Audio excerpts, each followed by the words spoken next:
Awesome. Yeah. Cool. So Ben Hodder, part 2 of the demo. Yeah, so this is our Artifactory kind of coder deployment up. So what you're looking at is coder here. I guess one of the critical parts of our integration is when you're running developer environments in the cloud, it's possible there's vulnerabilities. So if you pan up a little, there's jfrog X-ray integration built into coder. So essentially, coder will reach out to jfrog X-ray using the base image, and it can be used to identify any vulnerabilities in dev environments, because that's one other kind of risk of environments. The second part of the integration is within a coder workspace, when a user is using Artifactory, to get it set up on your local machine, it's typically maybe 10, 15 commands, one to download the command line, one to make a token, one to set it up with NPM, one to set it up with pip. Right. And in coder, that's all automated for you. So this actually uses my user's account. So this is Ben at coder.com, and I'm automatically authenticated inside of my workspace. So one thing that was during the demo. Yeah, you want to run on VS Code desktop or on the server. Code server, which is our web-based VS Code. I think Mark was showing, and the jfrog X-ray extension is built into the editor. So it's taking a second to load, but here's jfrog. I can run a security scan, and it's essentially looking at my project for vulnerabilities. So I can't remember if I ended up fixing the vulnerabilities or not. No, it doesn't look like I did. So yeah, that was exactly the demo they did up jfrog identified a few vulnerabilities. I can actually click into it in the There's an jfrog H over there saying it has some. Got it. And this is all jfrog's extension, but the benefit of using it with coder is it comes pre-installed and the developer doesn't have to do anything. Pre-installed, pre-configured too. Yeah, your environment's secure by default. Awesome. So yeah, in the jfrog extension, you can click into specific CVEs, see the details. But each CVE you click, it'll actually just go back to this express vulnerability, and it'll show that the latest version is 4.18.2. So we can go ahead and update to 4.18.2. We'll do a npm install to get the latest versions of all of our dependencies. And if you're looking real quick, it'll show that it's actually downloading from Artifactory. But again, happened really quick, so you can do npm config get registry. And this is just kind of proving that instead of this being downloaded from the public npm registry, you're downloading from Artifactory instead. So I did the npm install. I fixed the dependencies, so I can go ahead and hit this button here, which will refresh and do a second scan.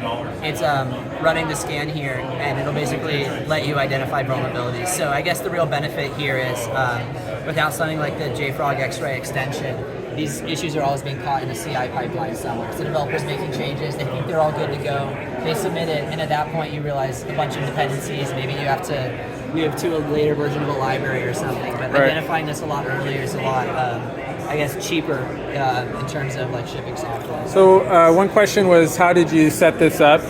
He was mentioning typically the developer doesn't do that. It's like a platform engineering team or some back-end team sets up this integration, so then developers don't have to worry about all that. Exactly. Can you cover that a little bit? Yeah, I can actually go ahead and go into the source code. Another part of that question is during the keynote demo, they explained that when you log into Artifactory, you got your username and password or use SSO. That's not really what Coder's using. Coder's using a short-lived ephemeral access token. That's right. That is just going to expire after this works. Can you explain how that's generated and when that expires? Yeah, that's right. I can talk about how that works now, and I can also speak to how it could work in a future integration as well. So. You were mentioning that the developer itself doesn't set up the integration, and you're absolutely right. So the platform team manages a concept called templates, which Mark was talking about earlier. Okay. And templates are written in Terraform. So what that means is any resource or any configuration you can do in Terraform, you can make available to your developers and kind of abstract away. So I can go over to the side here and hit edit files, and this actually brings me into, this is just the Terraform code for the template. Okay. So here, Coder has their own Terraform provider? Coder has their own Terraform provider, which just injects context into Terraform, such as here's the workspace name we want to make, and here's the state that we want. So as the workspace can be started or stopped. But the rest you can use regular Terraform. So we're using several providers here.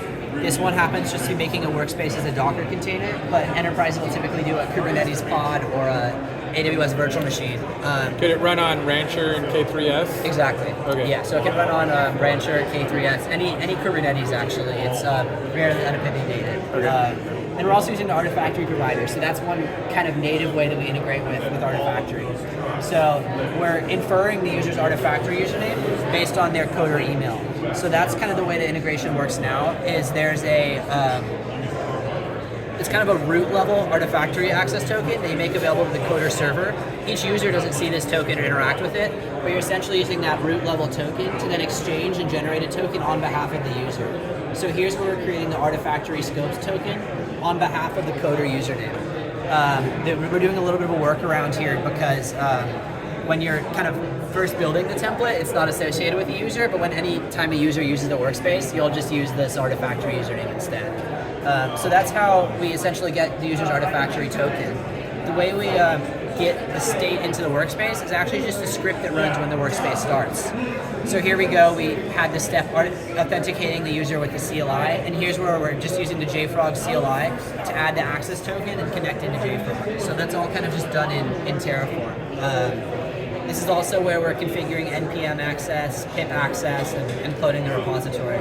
It's a lot of scripting, but that's kind of the power of Coder. Is if you want to integrate with some other tool as well, you would just write those scripts. And the native integration that I was showing before is using X-ray to identify vulnerabilities in the workspace. Oh, that's awesome. It's a lot of scripts, but if you actually go into, well, actually, It's stuff that they would have to do themselves manually, like you teach developers, but if you do it here, you don't have to worry about all that. And the way we see these templates typically working too is they're stored in source control. So if a developer wanted to add another tool into the workspace for all developers, they could just submit a pull request and add functionality to their whole team. So some developers create like a very precise and specific workflow, and some of that can actually be shared with the rest of the team. Gotcha. And some of it should probably just stay on their own workspace. Awesome. I guess what I can also show is I lost my train of thought here. I guess here's where we're showing how we're setting specific environment variables on behalf of the user, setting specific settings. It's a lot of scripting, but what we have in our docs is code.com/docs, platforms, jfrog. We have all these steps documented. So if you were a coder user and you wanted to get your template automatically set up with Artifactory, you can just follow these steps and do that. Awesome. All right. Well, thank you so much. Cool. Yeah.